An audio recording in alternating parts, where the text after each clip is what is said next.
महाराज जी, जब प्रतिकूलता आती है तब प्रभु चिंतन कम हो जाता है और उस प्रतिकूलता का चिंतन ज्यादा हो जाता है क्या? हाँ, इसलिए हो जाता है कि अभी हम देहाभिमानी हैं और भोगों में अनुकूलता ढूंढ रहे हैं, संसार में अनुकूलता ढूंढ रहे हैं, अनुकूलता को सुख मान रखा है। केवल मानने की बात है नहीं यहाँ सुख। स्वयं भगवान ने इसकी रचना करके बोर्ड लगा दिया, दुखालयम अशाश्वतम, गीता जी में। अब हमारी मूर्खता है कि मैं भगवान की भी बात पे विश्वास नहीं है और मैं दुखालय में सुख खोज रहा हूं। तो अब हम यदि अपनी बुद्धि को शास्त्र के स्वाध्याय से पवित्र करके ये बात बैठा दे, मेरा लक्ष्य हो जाना चाहिए भगवत प्राप्ति, तो सब बातें समझ में आने लगेगी। सारी समस्याएं लक्ष्य ना होना, प्रतिकूलता बहुत अच्छी लगेगी आपको। प्रतिकूलता में कृपा का अनुभव होगा, प्रति क्षण प्रतिकूलता में आनंद का। सच्ची तुम्हें बताते हैं, जिस समय, अब आपके प्रश्न से पीछे हम लौटते हैं अपने जीवन में। हमारी अवस्था इस तरह की 35 वर्ष की थी, यही वृंदावन में मुझे भयानक कष्ट शुरू हुआ, कई तरह की पीड़ाएं शरीर में प्रारंभ हो गई।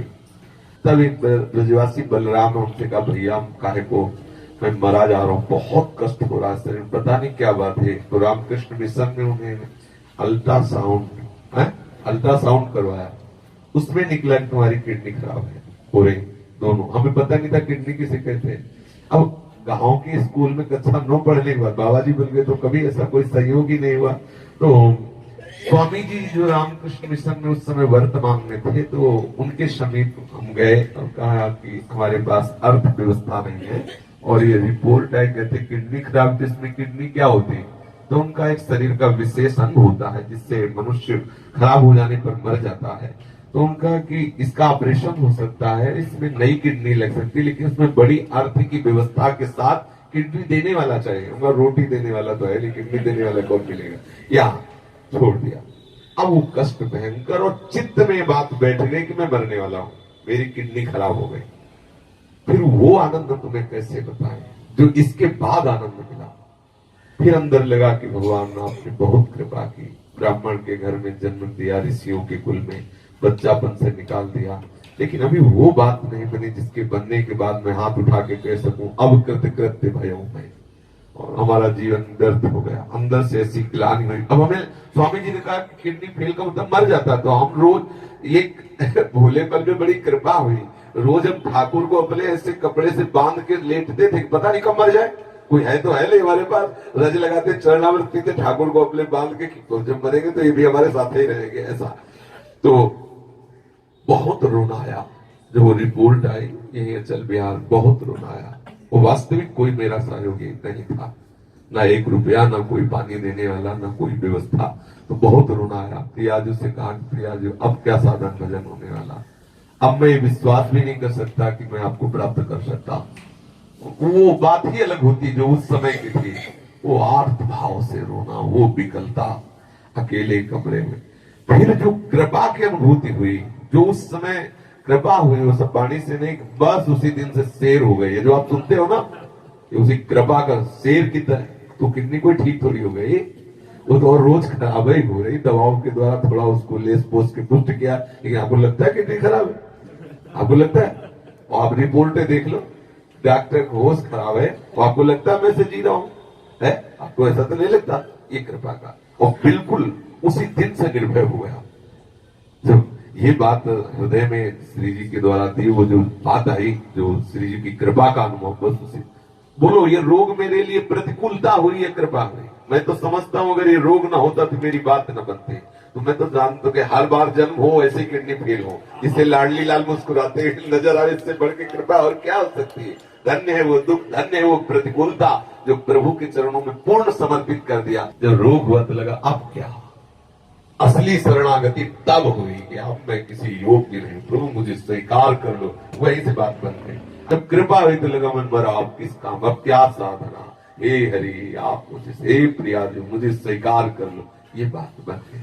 तो हर प्रतिकूलता हमारे मंगल के लिए आती है। अगर हम ये बात समझ लेंगे तो बहुत आनंदित हो जाएंगे। अगर समझेंगे प्रतिकूलता दुख देने आती है तो भजन में व्यवधान पड़ेगा। और अगर हम समझ ले प्रतिकूलता कृपा करने आती है तो सच्ची मानो, जिस समय कोई नहीं होता पास, शरीर कष्ट से युक्त होता है, आश्रय प्रभुक होता है, इतना आनंद आता है, तुम्हें कैसे बताएं। वो दशा हमने देखी, शरीर में पीड़ा है, शरीर बुखार से पीड़ित है, किडनी खराब है, पानी रखा हुआ, प्यास लगी लेकिन उठा नहीं सकता, कोई देने, बाबा जी कोई देने वाला नहीं है।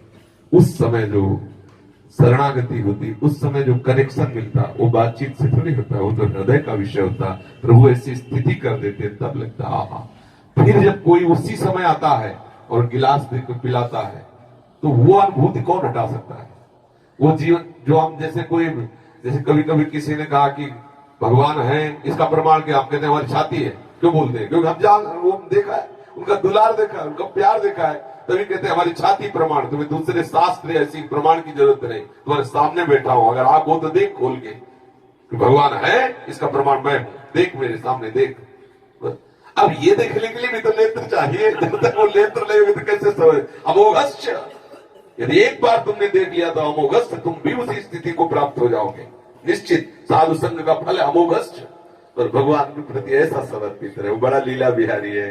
किस समय कौन सी लीला करके अपने जन को स्वीकार करता है, ये समझना थोड़ा कठिन है, और यदि ऐसे रहे तो सब समझा देंगे। सच्ची मानो, बहुत बड़ा कृपालु है वो। तुम्हारे साथ जो भी करेगा तुम्हें अपने पास बुलाने के लिए करेगा, तुम्हारा अमंगल हो ही नहीं सकता। विनोद के शब्दों में कहें तो भगवान को चैलेंज दे दे कि तेरे में ताकत हो तो मेरा अमंगल करके दिखा दे, तो उनकी ताकत नहीं है।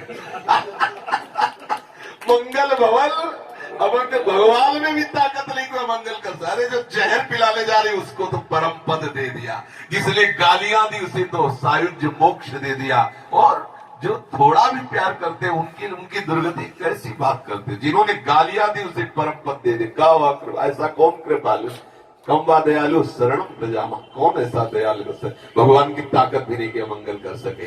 हाँ, दृढ़ विश्वास रखो, सूर्य की ताकत नहीं कि अंधेरा कर सके। जब तक सूर्य है तो अंधकार नहीं हो सकता। जो भगवत सम्मुख है तो